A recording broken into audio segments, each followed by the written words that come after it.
top r/AskReddit posts presented by John Lemon. Serious, what secret could ruin your life? A friend of mine I used to hang out with a lot, Chase, told me a bad secret during our sophomore year of high school. We were good friends and smoked a lot together, but we came from a bad neighborhood.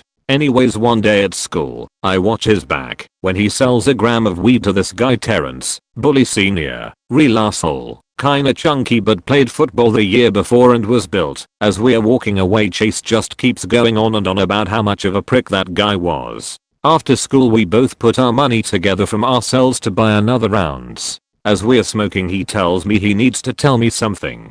He says that Terrence guy tried roping his sister at a park, but stopped after she started screaming, who at the time was in 8th grade. Chase tells me how Terrence wanted to buy some weed after school, but didn't have enough for a gram. This was after his sister told him what happened. So he said he'd give it to him for free if he stole a few cans of Four Locos, which was really easy back in the day. After, Chase said he acted like he was really happy about it and smoked him out for free and then gave him a blunt to take home. He told me that when he rolled it earlier he laced it with heroin for Terrence and has been lacing all the weed he sold him with heroin he gets from his uncle, who knew what he was doing and basically turned Terrence to a junkie.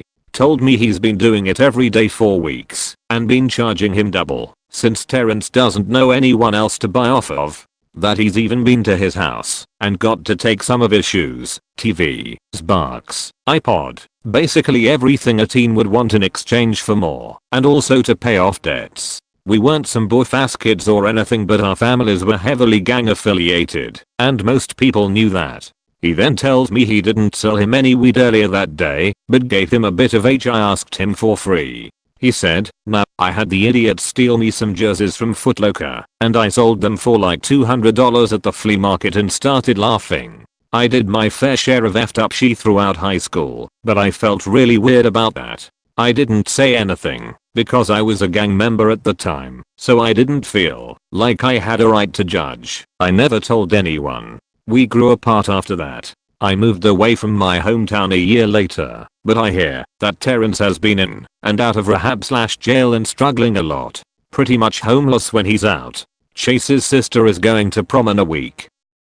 15 years ago, between jobs, I took a short-term gig helping a large gay porn company, assisting them resolving some performance issues on their website. It was supposed to be only 2 weeks. That was 15 years ago. No one in my extended family knows that I work in gay porn, let alone know that I'm in charge of everything except video production. I was sexually assaulted by my parents' neighbors, a father and son. The son was in his teens, I was 8. They used to put me in this walk-in closet and have showtime. I never realized what was happening until several years after we had moved from my grandmother's house in Phoenix to Houston. Fast forward 20 years goes by, and I have a daughter of my own. She's 4 and we decided to visit grandma in good old Valley of the Sun.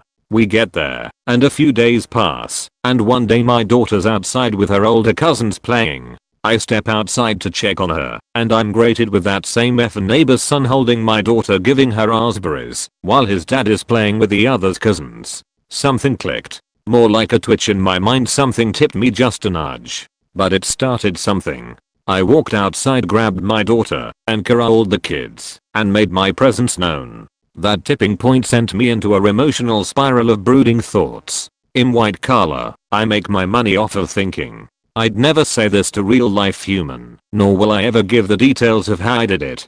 But several months after our visit with grandma, my wife thought I had another work training, when in fact I came back to Phoenix. I burned their home to the ground. Everything was lost except for the master bedroom and walk-in closet.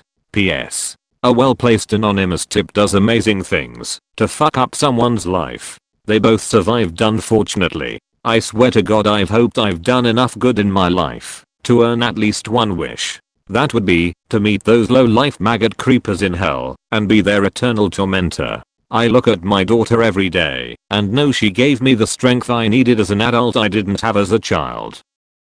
This won't ruin me because I've already went no contact with my mom, but it still hurts and is a big secret I've not told anyone. When I was a kid, I had asthma pretty bad. So, I'd be up all night, coughing constantly. My mom and I lived with her parents. We shared a room, so I slept in her bed often when I was a toddler. Mom would come home from work and lay down for bed, but I'd keep her awake with my coughing. Sometimes at night I'd be coughing, and she would hug me, so tight that I couldn't breathe.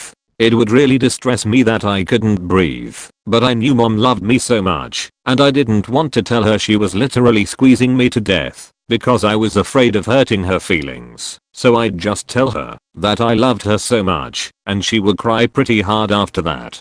Took me years, after having my own kid and treating him gently, to figure out that it's actually pretty difficult to squeeze a kid so hard that they couldn't breathe.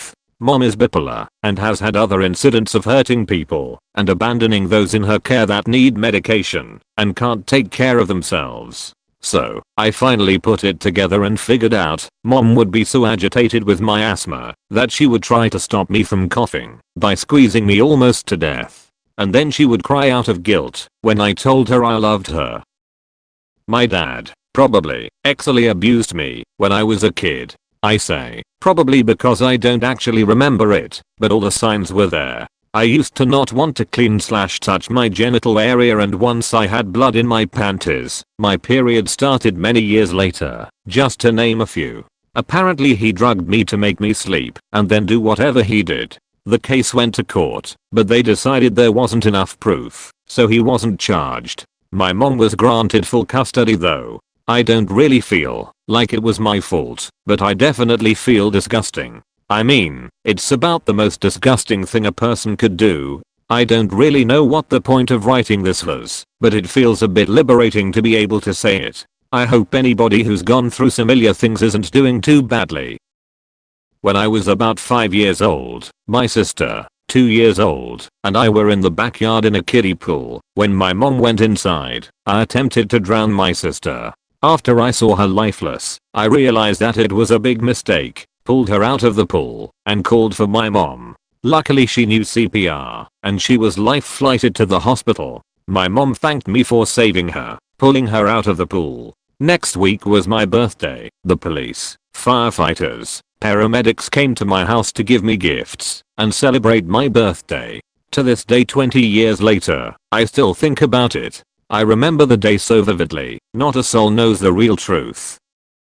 I forged my high school transcripts to get into university. I can't even think about the consequences to my actions if anyone were to ever find out. I'm 3 weeks shy of graduating with a degree in biology.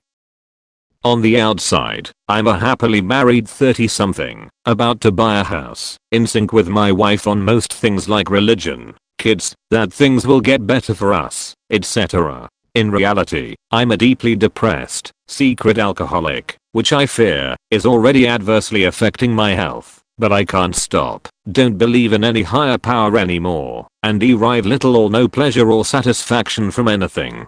Most of this started with a sudden and untimely death of my mom, and some other family drama that happened around the same time while I was in university. I powered my way through there because I was encouraged to by those around me, even though I wanted so badly to drop out. This is also about the time I started abusing alcohol. I barely drank at all before. My family is rather scattered now, living in different states. My wife and I are close, but I have been unable to find or make new meaningful friends as an adult in the city I moved to for a job. I'm so stressed, I feel pins and needles in my brain/head and tongue constantly, and drink heavily, 5 to 10 drinks/units per day most of the time, sometimes more. I can hold off if I'm traveling or around family, or in a situation where I can't drink at all. I don't even get really that drunk visibly anymore, which is why I think I hide it well from my wife. There is usually an empty vodka bottle hidden in my briefcase by the time she gets back from work, and I have usually poured my first glass of wine by then to mask that I have already been drinking. I get home from work earlier than she.